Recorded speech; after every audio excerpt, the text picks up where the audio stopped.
누가복음 21장 1절에서 4절입니다. 누가복음 21장 1절에서 4절. 찾으신 줄 알고 제가 봉독해 올리겠습니다. 누가복음 21장 1절에서 4절입니다. 예수께서 눈을 들어 부자들이 헌금함에 헌금 넣는 것을 보시고 또 어떤 가난한 과부가 2렙돈 넣은 것을 보시고 이르시되 내가 참으로 너희에게 말하노니 이 가난한 과부가 다른 모든 사람보다 많이 넣었도다. 저들은 그 풍족한 중에서 헌금을 넣었거니와 이 과부는 그 가난한 중에서 자기가 가지고 있는 생활비 전부를 넣었느니라 하시니라. 아멘. 잠시 선교사님 소개를 해드리도록 하겠습니다. 김재학 박은혜 선교사님께서는 현재 CCC 그리고 한국대학생 선교회 전임 간사이십니다. 그리고 앞으로 동아시아 D 지역 파송 예정이시고 2013년도에 첫 동아시아 파송 후에 두 번째 파송입니다. 2016년도부터 약 10년간 한국에서 신학 연수와 국내 교회와 그리고 캠퍼스 사역을 하셨고 최근에 동원교회 유년부 교육자로 임시 담당하셨습니다. 청년부와의 인연을 이야기하자면 김지학 선교사님은 우리 박은혜 사모와 결혼 후에 동원교회 청년부 예배에 함께 하시게 되었고 약 1년간 청년부 간사로 섬기셨었습니다. 우리 박은혜 사모님은 동원교회 유년부 때부터 청년부까지 있었고 임원, 리더, 교사 등으로 섬기셨습니다. 그래서 우리 선교사님도 말씀 전하시고 우리 박은혜 사모님도 멘트 좀 준비하십시오. 끝나고 좀 그냥 가시기 좀 섭섭하니까 이렇게 멘트 잘 준비하셔서 조금 있다가 한번 모시는 시간을 갖도록 하겠습니다. 비전어스 좋은 씨앗 헌금으로 2014년 동아시아 첫 파송 때부터 지금까지 꾸준히 후원하고 있고 기도로 함께 동역하고 있습니다. 김재학 박은혜 우리 선교사님은 동원교회 정식 파송 선교사로서 앞으로 열방을 향해 선교 사역을 감당할 것입니다. 사역과 가정을 위해 우리 비전어스 꼭 기도와 관심 부탁드리도록 하겠습니다. 이 시간 우리 김재학 선교사님 나오셔서 외식에 주의하라라는 제목으로 말씀 증거해 주시겠습니다.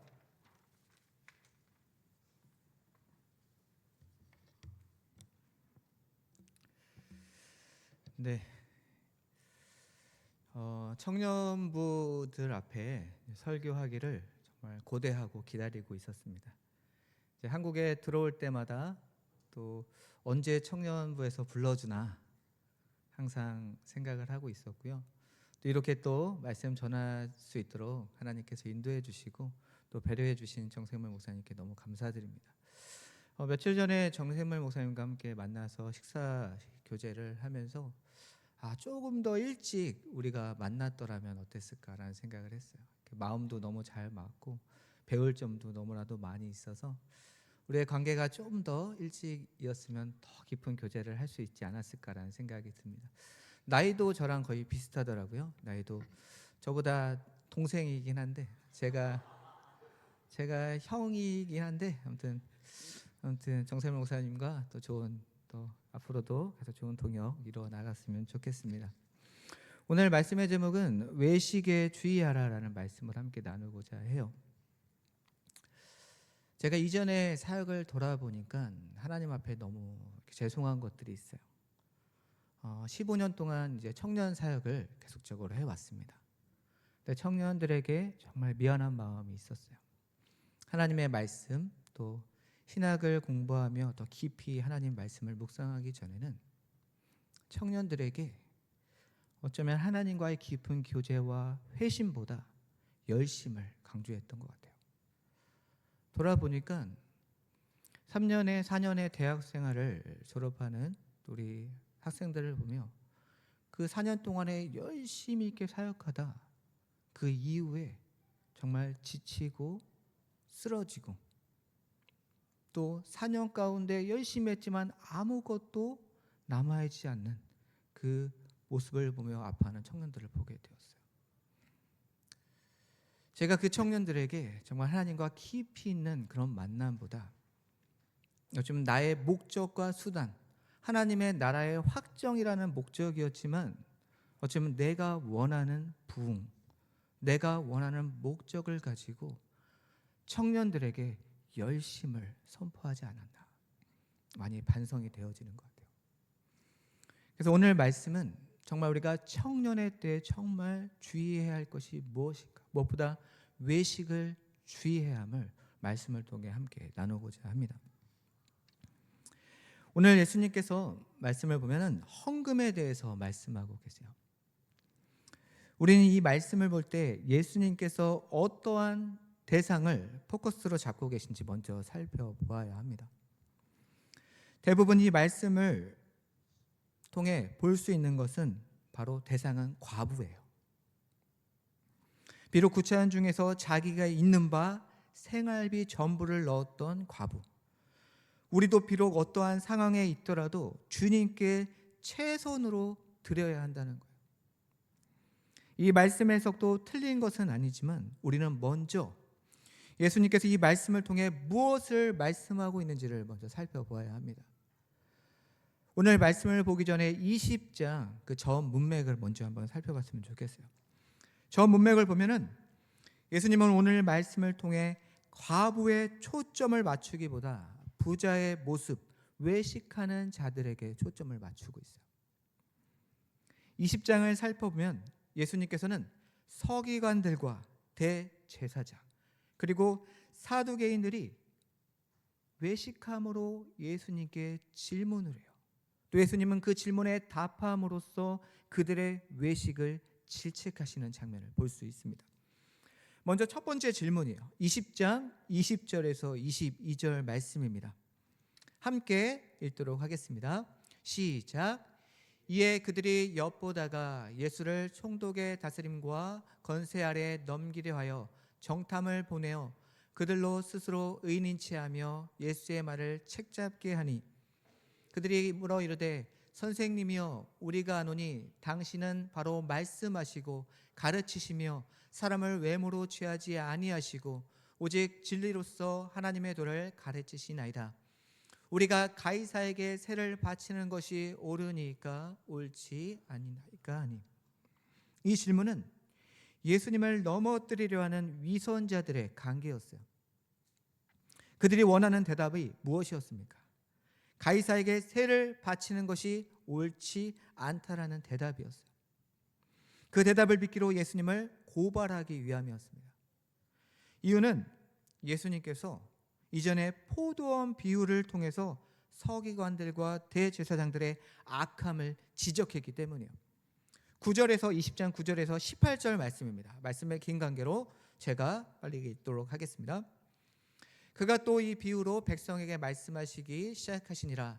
한 사람이 포도원을 만들어 농부들에게 새로 주고 타국에 가서 오래 있다가 때가 이름에 포도원 소출 얼마를 바치게 하려고 한 종을 농부들에게 보내니 농부들이 종을 몹시 때리고 거저 보내었거늘 다시 다른 종을 보내니 그도 몹시 때리고 능욕하고 거저 보내었거늘 다시 세 번째 종을 보내니 이 종도 상하게 하고 내쫓은지라. 포도원 주인이 이르되 어찌할까 내 사랑하는 아들을 보내리니 그들이 혹 그는 존대하리라 하였더니 농부들이 그를 보고 서로 의논하여 이르되 이는 상속자니 죽이고 그 유산을 우리의 것으로 만들자 하고 포도원 밖에 내쫓아 죽였느니라. 그런즉 포도원 주인이 이 사람들을 어떻게 하겠느냐. 와서 그 농부들을 진멸하고 포도원을 다른 사람들에게 주리라 하시니 사람들이 듣고 이르되 그렇게 되지 말지어다 하거늘 그들을 보시며 이르시되 그러면 기록된 바 건축자들의 버린 돌이 모퉁이의 머릿돌이 되었느니라 함이 어찌미냐. 무릇 이 돌 위에 떨어지는 자는 깨어지겠고 이 돌이 사람 위에 떨어지면 그를 가루로 만들어 흩으리라 하시니라. 아멘. 간단하게 이 비유를 설명하자면 농부는 누구였을까요? 바로 완악한 백성들이었어요. 종은 선지자들. 그 선지자들을 어떻게 했다고요? 능욕하고 거저 보냈습니다. 포도원 주인, 그 농부를 보낸 포도원 주인은 누구입니까? 바로 하나님이죠. 그리고 마지막으로 보내었던 그 아들, 상속자를 죽여 유산을 거저 갖고자 하는 그런 악한 백성들에게 죽임을 당한 그 아들, 바로 예수님을 말씀하고 있습니다. 하나님은 계속적으로 선지자를 통해서 말씀하셨지만 완악한 백성들은 선지자들의 말씀을 듣지 않고 악에 머물러 있었으며 하나님의 아들 예수 그리스도를 보내심에도 그들은 완악하여 예수님을 죽일 거라는 비유의 내용이에요. 이 비유는 지금 완악한 서기관들과 대제사장에게 말씀하고 있어요. 20장 19절에서 말씀하고 있죠. 자기들을 가르쳐 말씀하신 줄을 알고 있었어요. 그래서 예수님은 이 질문함을 통해 예수님을 잡고자 하는 이 관계에 어떻게 대답하십니까? 23절에는 예수께서 그 관계를 아시고 이르시되 24절, 26절 말씀을 함께 읽어보도록 하겠습니다. 시작. 데나리온 하나를 내게 보이라. 누구의 형상과 글이 여기 있느냐? 대답하되 가이사의 것이니이다. 이르시되 그런즉 가이사의 것은 가이사에게, 하나님의 것은 하나님께 바치라 하시니 그들의 백성 앞에서 그의 말을 능히 책잡지 못하고 그의 대답을 놀랍게 여겨 침묵하니라. 첫 번째, 그들의 질문을 통해 알 수 있는 그들의 외식은 무엇이었습니까? 자신의 목적과 수단으로 얻고자 하는 결과를 만들고자 하는 외식이었어요. 자신보다 인정받고 자신의 가르침보다 예수님을 따르는 자들, 그들의 마음을 뺏기 위해 예수님을 잡고자 했다는 거예요. 예수님께서는 이러한 외식하는 자들을 보시며 어떻게 말씀하고 있습니까? 46절, 47절 말씀입니다. 함께 읽겠습니다. 시작. 긴 옷을 입고 다니는 것을 원하며 시장에서 문안받는 것과 회당의 높은 자리와 잔치의 윗자리를 좋아하는 서기관들을 삼가라. 그들은 과부의 가산을 삼키며 외식으로 길게 기도하니 그들이 더 엄중한 심판을 받으리라 하시니라. 아멘. 말씀을 통해 알 수 있듯이 그들의 외식은 사람들에게 인정받는 것, 그들의 열심과 그들의 드러나는 행위가 무엇을 목적과 수단으로 삼고 있었다고요? 바로 내가 인정받는 거죠. 예수님이 오셔서 예수님이 더 인정받고 예수님을 더 사랑하는 사람들이 생기자 그 안에 무엇이 생겨요? 예수님을 잡고자, 죽이고자 하는 마음이 생겼다는 거예요. 그들은 사람들에게 인정받는 것, 높은 자리에 앉는 것, 하나님이 아닌 자신의 의를 보여주는 것이었어요. 그들은 누구보다 하나님의 열심이 있는 자들입니다. 하지만 그들의 안에는 하나님이 아니라 내가 드러나고자 하는, 또한 내 목적과 수단이 드러나고자 하는 그런 외식이 있었다는 거예요. 예수님께서는 그것을 지적하고 있어요. 그렇다면 이 말씀을 통해 우리에게 주는 교훈은 무엇입니까? 우리의 신앙을 누군가에게 인정받기 위한 수단으로 여겨서는 안 된다는 거예요.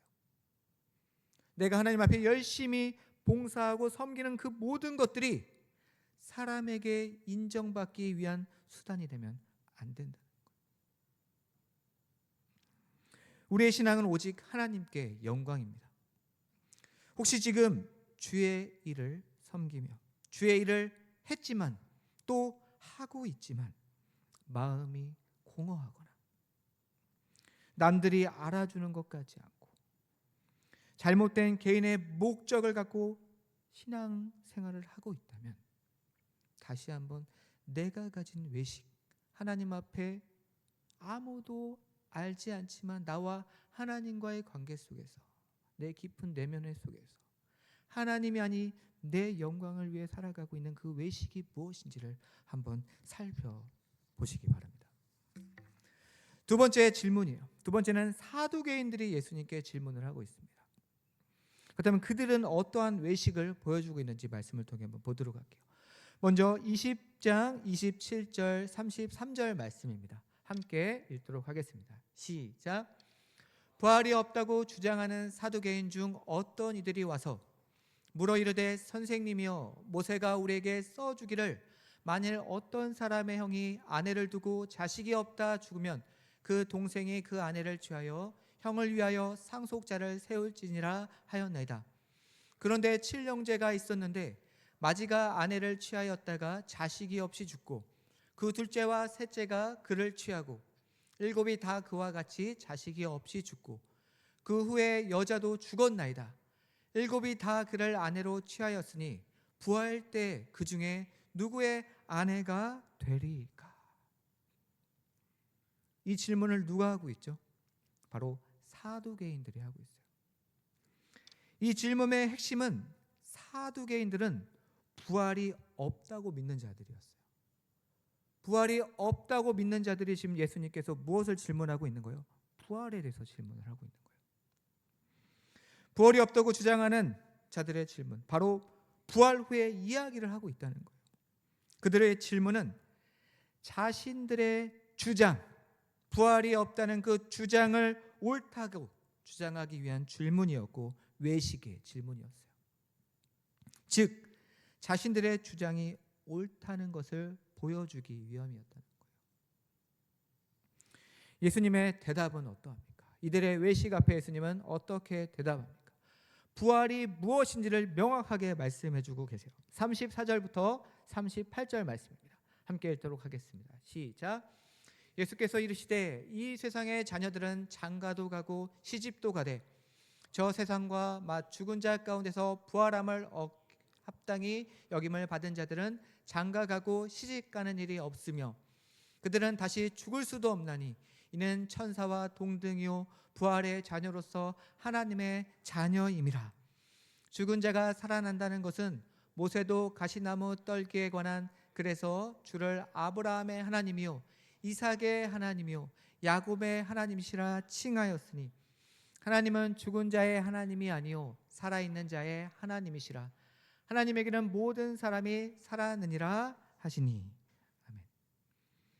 생명이요 부활이신 예수님께서 부활에 대해 무지한 자들에게 부활에 대하여 구체적으로 말씀해 주고 계세요. 40절에 그들의 반응은 어떠합니까? 외식하는 자들의 반응은 어떠합니까? 그들은 아무것도 감히 물을 수 없었어요. 당연합니다. 그들은 부활을 믿지도 또 부활에 대해서 알지도 못했어요. 관심조차 없었어요. 그렇다면 그들의 외식은 무엇이었습니까? 알지도 못하면서 자신들의 옳음을 나타내고자 하는 외식이었다는 거예요. 생각해 봅시다. 어쩌면 지금 세상은 자신이 옳다는 것을 증명하며 살아가고 있어요. 또 그것이 사회의 경쟁력이기 때문에 당연할 수 있다는 거예요. 하지만 하나님을 믿는 우리들이 하나님의 성전에서 참된 진리를 기준으로 삼지 않고 자신의 경험과 지식, 자신의 주장을 내세운다는 것, 그것이 바로 외식이라는 거예요. 외식 중에 외식이라고 예수님께서 말씀하고 있다는 거예요. 진리의 말씀을 깊이 묵상하지 않고 말씀 없이 내 열심으로만 살아가는 신앙의 모습이 바로 외식이라는 거예요. 말씀이 기준이 되지 않는 신앙은 껍데기 신앙입니다. 바람에 이리저리 흔들리는 갈대와 같아요. 내 감정을 따라 살아간다는 거예요. 하나님의 말씀의 중심이 아니라 바로 이러한 외식의 모습을 통해 바람에 이리로 저리로 흔들리는 갈대와 같습니다. 기쁨이 없습니다. 은혜의 감격이 없어요. 여러분, 은혜가 무엇이에요? 가장 큰 은혜는 바로 믿음이에요. 하나님이 우리에게 값없이 주신 그 은혜, 믿음의 은혜의 선물입니다. 저는 그것을 누구보다도 더 감격하며 살아가고 있어요. 저는 중학교 때 아버지가 갑자기 교통사고로 돌아가셨어요. 평일에는 용접 일을 하시고 또 세 자녀를 키우시기 위해 주말에는 또 오토바이 배달을 하시다가 이제 버스와 충돌로 해서 바로 돌아가셨습니다.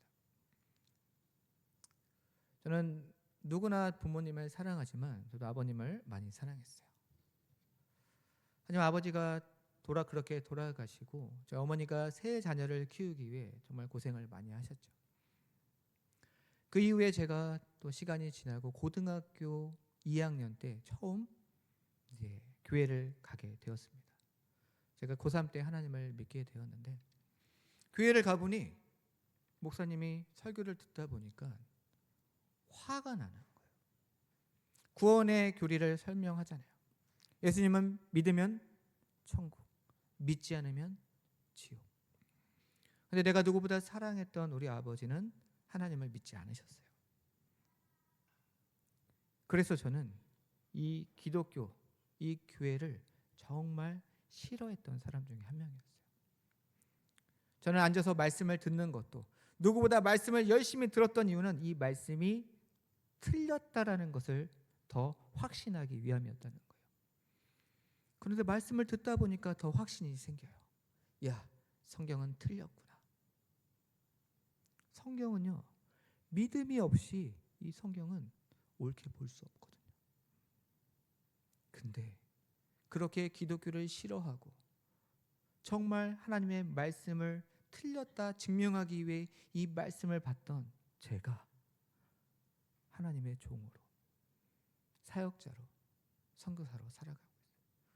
그래서 저는 누구보다 확신하고 있어요. 이 믿음이라는 것이 정말 내가 노력해서 얻을 수 있는 것이 아니라 하나님의 은혜구나.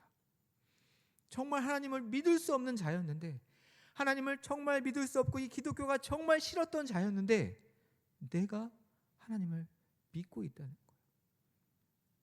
이 믿음이 은혜라는 것은 저는 확신하며 살아갈 수밖에 없다는 거예요. 지금도 하나님께서는 여러분의 손을 잡고 걸어가고 계세요. 믿음은요, 하나님이 여러분의 손을 잡은 거예요. 그게 바로 믿음입니다. 여러분이 하나님의 손을 잡은 것 같지만, 또 하나님의 손을 잡고 걸어가는 것 같지만, 믿음은요 선물이에요. 하나님이 여러분의 손을 잡은 거예요. 그렇다면 우리가 할 수 있는 건 뭐예요? 그 잡은 손을 의지하고 걸어가는 거예요.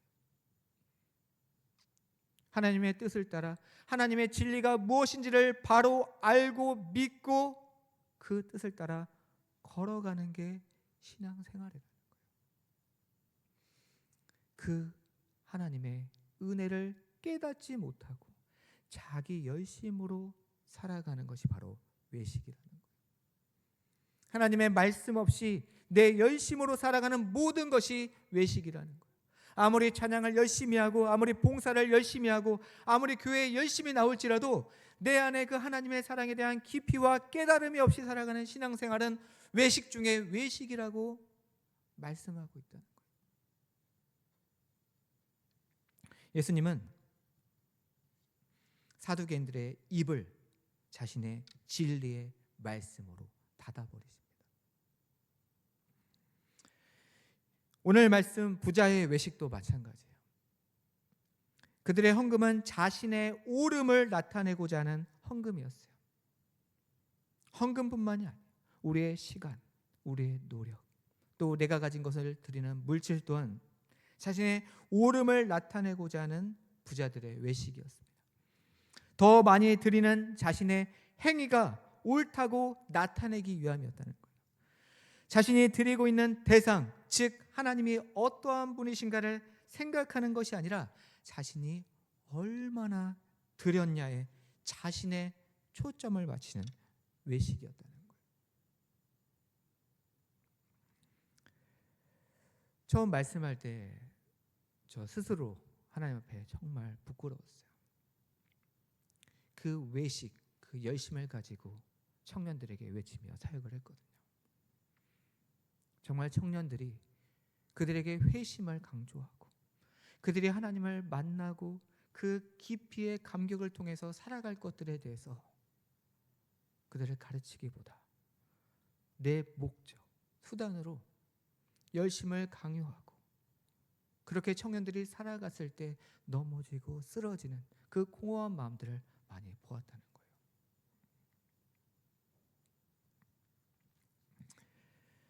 우리의 지금 드려지는 우리의 모든 헌금, 시간, 노력 마찬가지입니다.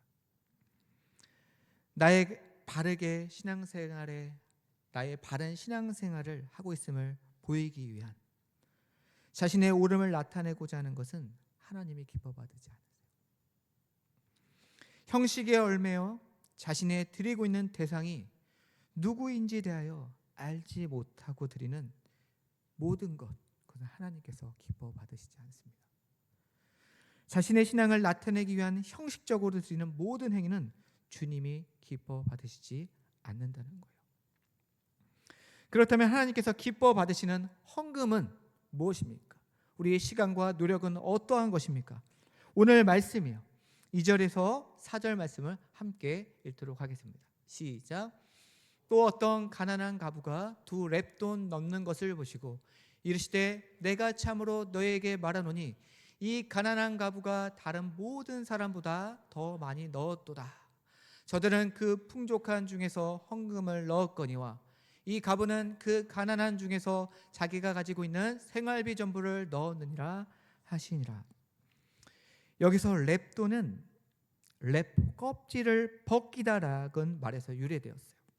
껍질이 벗겨진 얇은 작은 의미를 가지고 있습니다. 이 2 렙돈은 작은 노쇠 주화예요. 2 렙돈을 지금 대한민국의 화폐 단위로 환산하면 얼마인지 설명해 드릴게요. 마태복음 20장 10절을 보면은 한 데나리온이 한 노동자의 품삯이었어요. 근데 한 데나리온이 단위상으로 한 데나리온은 64고드란트예요. 근데 이 한 고드란트의 절반이 바로 렙돈이라는 거예요. 얼마나 작은 금액이었는지 우리는 알 수 있어요. 과부는 그 한 고드란트 절반밖에 안 되는 렙돈을 하나님께 헌금으로 드립니다. 중요한 것은 4절을 보면 하나님께 드린 그 헌금이 과부가 가진 생활비 전부였다는 거예요. 그 작은, 누구나 보기에도 너무나도 그 작은 렙돈이 그 한 과부의 생활비 전부였다는 거예요. 우리는 이 장면에서 예수님의 시선으로 이 과부의 중심을 바라봐야 합니다.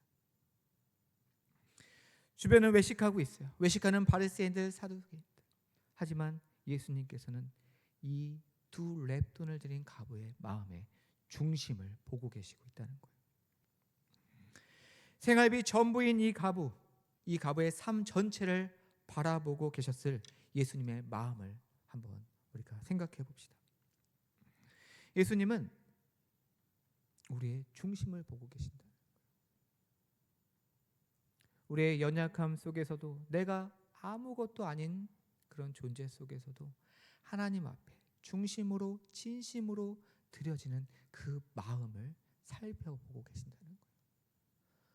우리가 더 많은 시간을 드리고 노력을 드리고 물질을 드리는 것보다 정말 그 마음의 중심에 작은 것 하나라도 진심으로 하나님 앞에 드리는 그 장면을 지금 보고 계신다는 거예요. 지금도 우리의 그런 마음을 살펴보고 계신다는 거예요. 제가 대학생 때 CCC 여름 수련회라는 수련회가 있습니다. 그 수련회를 마치고 거지 순례라는 그런 또 순례 전도를 하게 되었죠.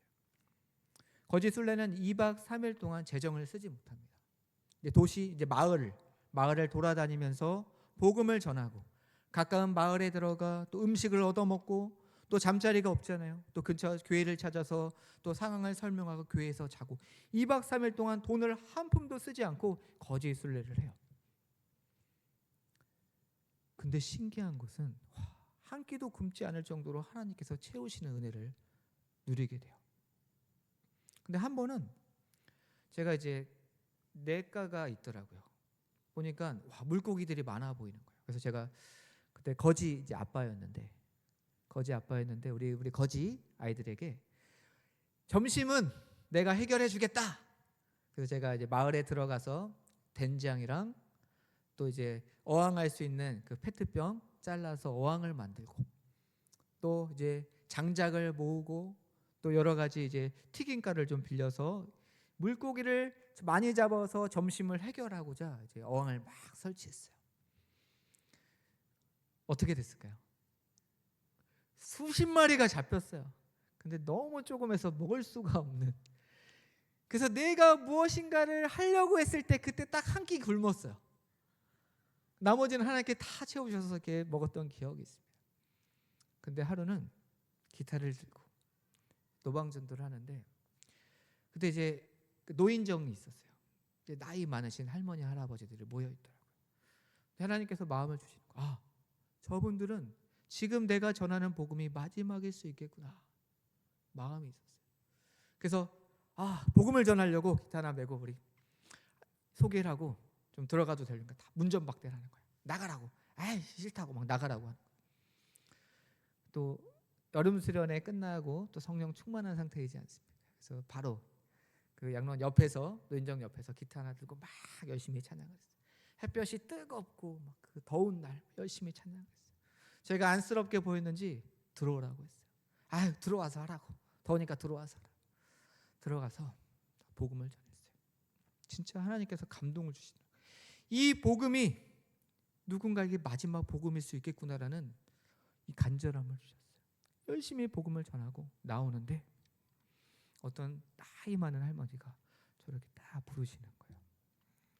근데 할머니들 있잖아요. 막 속주머니 막 바지를 막 손을 집어넣어서 막 근데 1,000원짜리 구겨진 꼭 입고 있는 1,000원짜리를 너무 고맙다고 저에게 딱 주는 거예요.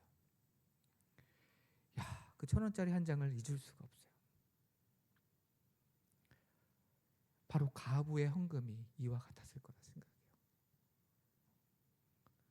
하나님의 그 은혜가 감격되어서 내가 가진 조금이라도 어떻게 드리려 했던 그 가부, 하나님께서는 그 가부의 마음을 보셨다는 거예요. 하나님은 그 작은 것 하나라도 우리의 중심을 보고 계세요.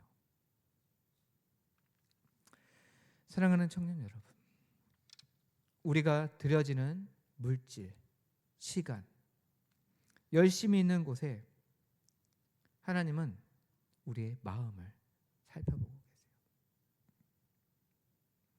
우리는 날마다 외식할 수밖에 없는 그러한 존재임도 하나님은 알고 계세요. 왜냐하면 그게 죄거든요. 인정받기 위한 거, 높이 올라가고자 하는 거, 그게 우리의 죄성이에요. 그것 때문에 열심히 하는 것도 또 열심히 하려고 하는 것도 하나님은 알고 계세요. 하지만 그 가운데서도 그 작은 것, 정말 우리의 중심으로 하나님 앞에 드리는 그 작은 것을 지금도 보고 싶어 하고 계시고 그것을 하나님이 여러분들에게 요구하고 계신다는 거예요.